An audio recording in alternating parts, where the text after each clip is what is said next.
നമ്മളെ സാധാരണഗതിയിൽ ഇവിടെ ഇപ്പൊ സുവിശേഷം പറയുമ്പോ എപ്പോഴും പറയും ഈ കുഞ്ഞുങ്ങൾക്ക് സ്നാനം സ്വീകരിക്കാത്ത കുഞ്ഞുങ്ങൾ സാധാരണഗതി സ്വർഗത്തിൽ പോകും, കാരണം അവർ പാവത്തെ കുറിച്ച് അറിവില്ലായിരുന്നത്. അതുപോലെ തന്നെ ഈ ഇതുവരെ സുവിശേഷം കേൾക്കാത്തവര് സ്വർഗത്തിൽ പോകുന്ന പറഞ്ഞാൽ അവർക്ക് അവരുടെ വിധി അവരുടെ വിവേകം അനുസരിച്ച് അല്ലെ വിവരം അനുസരിച്ചിട്ടായിരിക്കും. കാരണം അവര് യേശുക്രിസ്തുവിനെ കുറിച്ച് കേട്ടിട്ടില്ല. അതുകൊണ്ട് ആ വിധത്തിൽ അവരെ വിധിക്കുകയില്ല. അതായത് എന്നെ സാരാഗ്രഹിക്കുകയും വിധിക്കുന്ന പോലുള്ള കഠിനമായ നിയമങ്ങൾ വെച്ചിട്ടായിരിക്കുകയില്ല. ഇത് സത്യമാണോ അതോ ചുമ്മാ പറയുന്നത്? നമുക്ക് അങ്ങനെ വിധി അവർക്ക് വ്യത്യാസമായിരിക്കും. അല്ല, അങ്ങനെ ഒരു വിധി ഇല്ല സീച്ച, ചുമ്മാ പറയുന്നത്. ആരെയും വിധിക്കുകയില്ല. ഓ, എന്നാ പിന്നെ പോട്ടെ. എന്നാ പിന്നെ നിങ്ങളോട് ഈ ചോദ്യം ചോദിച്ചിട്ട് കാര്യമില്ല. എന്നാ പിന്നെ ഞങ്ങളെ നിരീശ്വരന്മാരിൽ ലക്ഷ്യമുണ്ടോ? ഞങ്ങളെ അങ്ങനെ ഇല്ലെന്നേ. അങ്ങനെ ഇപ്പൊ ദൈവം ഇരുന്ന് ഓരോരുത്തരെ വിധിക്കാനിരിക്കണം. അപ്പൊ ദൈവം എന്തൊരു ചീപ്പാന്ന് ഓർത്തേ. അപ്പൊ ഞാൻ പറയാ ഈ ഭൂമിയിൽ നമ്മളെ ഒത്തിരി കഷ്ടങ്ങളെ ഈ നിരീശ്വരന്മാർക്കാണെങ്കിൽ എന്ത് ചെയ്യും? അവർക്ക് യാതൊന്നും ബാധകമില്ല. അവരതൊന്നും ഒക്കെ ചെയ്ത് ജീവിക്കുന്നു. നമ്മളിതൊന്നും ചെയ്യാതെ നിയമങ്ങളൊക്കെ പാലിച്ച് വളരെ കൃത്യമായിട്ട് സമൂഹത്തിനും കുടുംബത്തിനും വീട്ടുകാർക്കും നമുക്ക് തന്നെ ഇത്തിരി ബുദ്ധിമുട്ടായെങ്കിലും മറ്റുള്ളവർക്കൊക്കെ വേണ്ടി നമ്മളിങ്ങനെ ജീവിച്ച് പരിചയം നമുക്ക് യാതൊരുവിധ പ്രയോജനവും ഇല്ല ഇവരെക്കാളും. ആരെക്കാളോ? ഈ ചർച്ചിലുള്ളവർക്കോ? അല്ല, ഈ വിശ്വാസം ഇല്ലാതെ കിടക്കുന്ന നിരീശ്വരവാദികളെക്കാളും നമുക്ക് യാതൊരുവിധ ഗുണവും ഇല്ലയോ എന്ന് ഞാൻ ചോദിച്ചു. ഇത്രയും പ്രയാസപ്പെട്ടൊക്കെ നമ്മൾ ഈ ലോകത്ത് ജീവിച്ച് അങ്ങ് ചെല്ലുമ്പോൾ ഒരു പ്രയോജനവും ഇല്ല നമുക്ക്. നിരീശ്വരന്മാരെ എന്തേലും തെറി പറഞ്ഞാലും ദൈവം ഉള്ളെന്നുള്ളതിന് അതൊന്നും ഒരു പ്രൂഫ് ആവില്ല. അല്ല, അത് നമ്മള് കഴിഞ്ഞ ദിവസം അതേപ്പറ്റി പറഞ്ഞായിരുന്നല്ലോ, പുനരുത്ഥാനത്തിൽ എന്താ സംഭവിക്കുന്നെന്ന്. അന്നേരം സീച്ചാനില്ലായിരുന്നു ഇവിടെ. ഇവിടെ നമ്മുടെ ഈപ്പച്ചൻ ചോദിച്ചു. അത് പുനരുത്ഥാനം എന്നുള്ളൊരു സംഭവം ഇവർക്കുണ്ടാകുന്നില്ലല്ലോ, മനസ്സിലായില്ലേ? ഇവരുടെ ഉദാഹരണശേഷി നഷ്ടപ്പെടും ഈ ലോകത്തോടെ, അങ്ങനാണല്ലേ? അതാണ്. എന്നിൽ വിശ്വസിക്കുന്നതിന് നിത്യജീവനുണ്ട്. അപ്പൊ നമ്മൾ നിത്യജീവനിലേക്ക് മിഴി തുറക്കുമ്പോൾ ഇവര് അങ്ങ് പോവും, നിദ്ര പ്രാപിച്ചു പോവും. പ്രത്യേകിച്ചൊന്നുമില്ല. അല്ല, ഈ പ്രധാനമായിട്ട് പെന്തിക്കോസുകാരൊക്കെയാ പറഞ്ഞു കേട്ടിട്ടുണ്ട്. കാരണം യേശുക്രിസ്തുവിനെ കുറിച്ച് കേട്ടിട്ടില്ലാത്തവർക്ക് അവന്റെ നിയമം അനുസരിച്ചാണ് അവനെ വിശ്വസിക്കുന്നത്. ഒറ്റ ഉയർക്കുകയല്ല. ഞാൻ അതല്ല ചോദിച്ചത്. ഉയർക്കത്തില്ലെന്ന് പറഞ്ഞാ ഒരാള് മരിച്ചു കഴിഞ്ഞാൽ ജീവിച്ചിരിക്കുന്ന ആളുകൾ അയാൾ ഉയർക്കാൻ ആഗ്രഹിച്ചെങ്കിൽ ആ ആഗ്രഹത്തിലാണ് ഇയാൾ ഉയർക്കുന്നത്. ഒരുത്തനും ആഗ്രഹിക്കുന്നില്ല. ബന്ധക്കോസുകാരൻ്റെ ഒരുത്തൻ ചത്താൽ അവൻ പൊങ്ങാൻ ഒരു ബന്ധക്കോസുകാരനും പ്രാർത്ഥിക്കത്തുമില്ല, ആഗ്രഹിക്കത്തുമില്ല.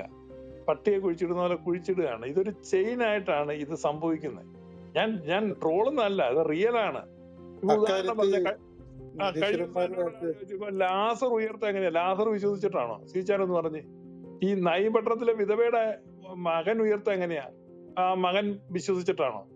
അല്ല. അപ്പൊ അവനവന്റെ വിശ്വാസമല്ല, അവനവനെ ഉയർപ്പിക്കുന്ന വേറൊരാളുടെ വിശ്വാസമാണ് നമ്മൾ ഉയർപ്പിക്കുന്നത്. ആ വിധവയുടെ കണ്ണുനീര് കൊണ്ട് അവൻ ഉയർത്തു, മറിയയുടെ കണ്ണുനീര് കൊണ്ട് ലാസർ ഉയർത്തു, യായിറോസിന്റെ കണ്ണുനീര് കൊണ്ട് അവന്റെ മകൾ ഉയർത്തു. ചുറ്റും നിന്ന് തയ്യക്കാരത്തി തബീത മരിച്ചപ്പോ അവള് ഉടുപ്പൊക്കെ ഉണ്ടാക്കി കൊടുത്ത പെണ്ണുങ്ങളൊക്കെ ഉടുപ്പ് കെട്ടിപ്പിടിച്ച് കരഞ്ഞപ്പോ പത്രോസ് ചെന്നു, തബീത ഉയർത്തു. ഉയർപ്പെന്ന് പറഞ്ഞാൽ എപ്പോഴും based upon other peoples belief. അപ്പൊ സഭയുടെ വിശ്വാസത്താലാണ് സഭയുടെ പരേതർ ഉയർക്കുന്നത്.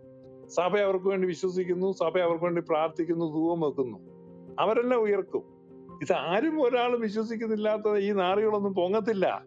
പിടികിട്ടിയോ? ഒരു പോയിന്റാണ്. ഞാനിത് അതൊരു പോയിന്റാണ്. ഞാൻ ഇതുവരെ ചിന്തിച്ചിട്ടില്ല സത്യം പറഞ്ഞ. അല്ലെന്നേ ഇത് ഇവര് പറയട്ടെ, സത്യം കാര്യം പറയുന്നത്. അല്ല നമ്മുടെ പിതാക്കന്മാർ പൊട്ടന്മാരാണോ ഇരുന്ന് കവറിങ് പോയി പ്രാർത്ഥിക്കാൻ? അതൊരു സിസ്റ്റം വെച്ചിരിക്കൽ. അതായത് എനിക്ക് ഇതിൻ്റെ അകത്തെ ഒരു മോറൽ കോൺഡ്രം എന്താണെന്ന് മനസ്സിലാകും. ദൈവം മനുഷ്യനെ പർദീസയിലേക്ക് വെക്കുന്നു, എന്നിട്ട് 2 മരങ്ങൾ കൊടുക്കുന്നു. ഒരു മരത്തിന്റെ ഫ്രൂട്ട് കഴിച്ചാൽ ഇമ്മോർട്ടാലിറ്റി കിട്ടുന്നു, ഒരു മരത്തിന്റെ ഫ്രൂട്ട് കൊടുത്താൽ മരണത്തിലേക്ക് പോകും.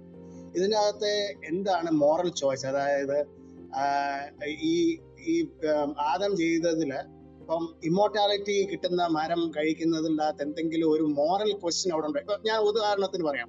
ഇപ്പം ഞാനിപ്പോ ഒരു സ്റ്റുഡന്റ് ആണ്, എനിക്ക് കോപ്പി അടിക്കണോ വേണ്ടായോ? അതൊരു മോറൽ കോൺഡ്രമാണ്. അപ്പൊ ഞാൻ തീരുമാനിക്കുന്നു കോപ്പി അടിക്കേണ്ട. Okay, so I deserve credit for taking the right moral stand. അപ്പോൾ ഇതുപോലെ ഇതിൻ്റെ അകത്ത് ഒരു മോറൽ ക്വസ്റ്റ്യൻ ഞാൻ ഇതിൻ്റെ അകത്ത് കാണുന്നില്ല. ഒരുപോലുള്ള 2 മരങ്ങൾ പറിക്കുന്നു, ഒരു മരത്തിന്റെ ഇത് കഴിക്കരുതെന്ന് പറയുന്നു, അത് കഴിച്ചു. ഓക്കെ, ഡിസൊബീഡിയൻസ് അവിടെ ഉണ്ട്. മറ്റു മരത്തിൻ്റെത് എന്താണ് ഇതിൻ്റെ അകത്തെ ഒരു ഡീപ്പ് മോറൽ ഇഷ്യൂ? അതായത് ഡിസൊബീഡിയൻസ് ആണോ, അതോ ഇത് ഭംഗിയില്ലാത്ത പഴം കഴിക്കാഞ്ഞോണ്ടാണോ? ഇത് ഇവിടെ എന്താണ്? What is the moral of the story? വ്യക്തമായെന്ന് വിചാരിക്കും. അവിടെ മോറലൊന്നും അല്ല. അവിടെ മനുഷ്യവർഗത്തിന്റെ അവസ്ഥയെ മനസ്സിലാക്കാനുള്ള ഒരു പാരബിളാണത്.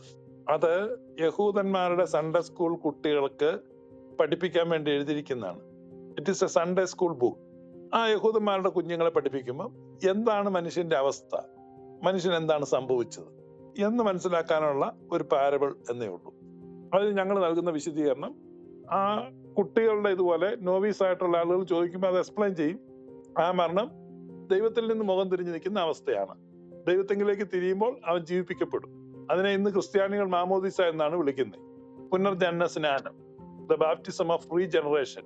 പുനർജനന സ്നാനത്താൽ ആ ദൈവ സംസർഗത്തിലേക്ക് ഒരാൾ തിരിഞ്ഞു വരുന്നു. ഇത്രയേ ഉള്ളൂ. ഇത് തിയോളജിക്കൽ എക്സ്പ്ലനേഷന് വേണ്ടി എഴുതിയിരിക്കുന്നതാണ്. ആ പുസ്തകത്തിന്റെ പർപ്പസ് എന്താണ്? നീതിയിലെ അഭ്യസനത്തിനാണ്.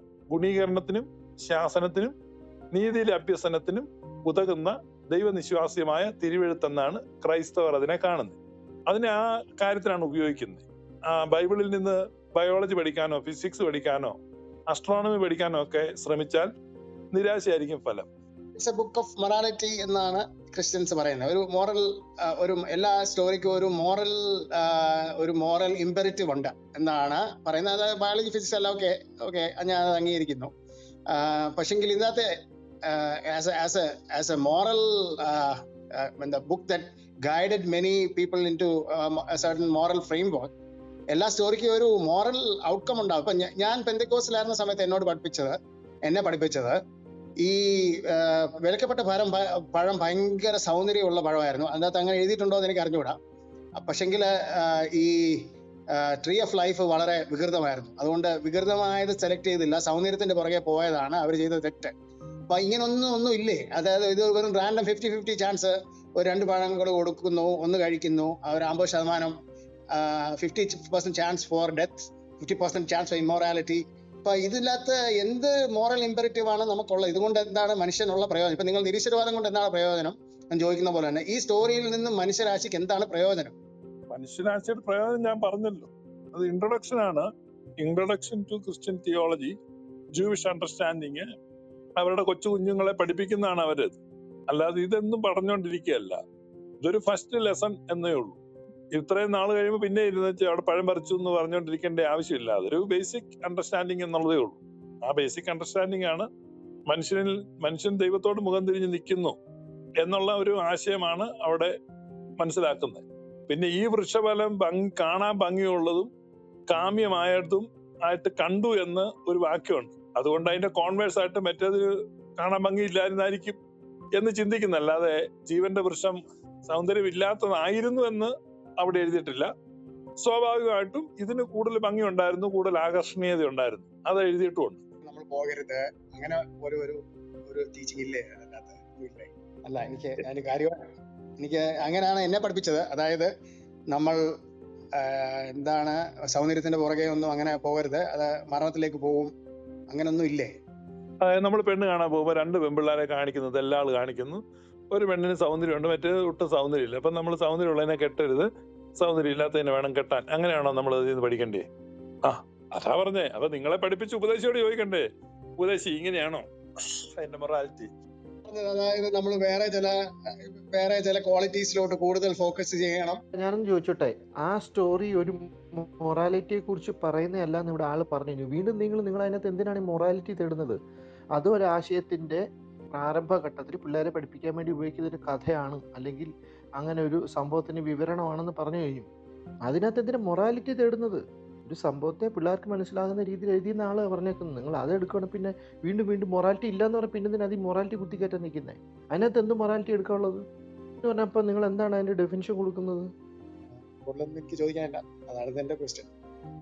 അനേക സംഭവങ്ങൾ വിവരിച്ചിട്ടുണ്ട്, അല്ലെങ്കിൽ സ്റ്റോറീസ്, ഉപമാസ്, പാരബിൾസ് ഇഷ്ടം പോലെ ഉണ്ട് മൊറാലിറ്റിയെ കുറിച്ച് പ്രതിപാദിക്കുന്നത്. ഇതിനകത്ത് മൊറാലിറ്റി പ്രതിപാദിക്കുന്ന ഒന്നല്ലത്.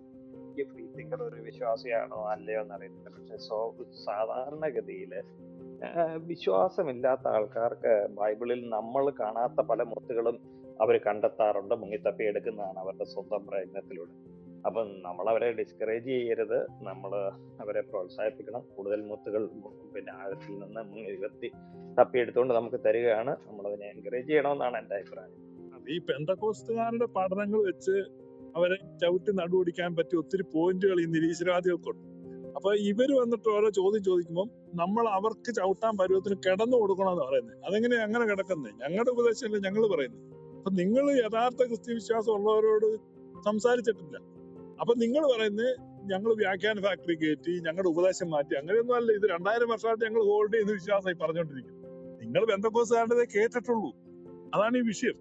അല്ലാതെ ഞങ്ങൾ നിങ്ങളെ കണ്ടോണ്ട് ഇവിടെ ഉപദേശം മാറ്റി പുതിയ ഇറക്കുന്നൊന്നും അതിന്റെ ഒന്നും ആവശ്യം ഞങ്ങൾക്കില്ല.